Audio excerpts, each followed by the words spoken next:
इनका हिसाब तो इनको देना पड़ेगा। अदरवाइज हम पूरी कोशिश करेंगे कि जिस मकसद के लिए इस हाउस को बनाया गया है, जिस मकसद के लिए लोग इस हाउस में आते हैं, सबसे पहले वो मकसद पूरा हो, बाकी सारी बातें बाद में। थैंक यू जी, बहुत शुक्रिया। ये बताइए कि आज आप नॉमिनेशन पेपर्स अपने जमा करा रहे हैं, कैसी तैयारी है? अल्हम्दुलिल्लाह तैयारी जो है हमारी कल नज़र आ गई थी। बफज़ल खुदा एक आदमी भी हमारा ये मैनेज करने में नाकाम रहे, और जो इनके नापाक अज़ाइम थे किसी को ख़रीद लेंगे, तो कल के रिज़ल्ट्स ने ये शो किया कि लोग अपने ज़मीर का सौदा नहीं करते, और हर बंदा कोई इनकी तरह ऐसी गंदी सोच का मालिक नहीं है कि सियासत में गलाजत डाली जाए।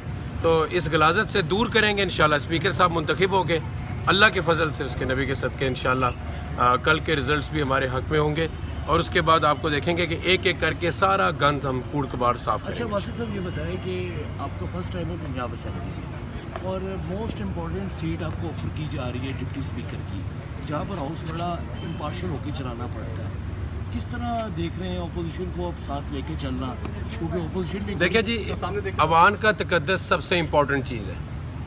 हमारे से पुराने लोग अगर चला रहे थे तो उनको आज तक ये बात समझ नहीं आई कि कैसे बैलेंस करके चलना चाहिए। हम अपने किरदार से और अपने जो 4 साल का छोटा मोटा एक्सपीरियंस बना हाउस के अंदर, उससे पूरी कोशिश करके बताएंगे कि कैसे इम्पार्शल होकर चलाया जाता है।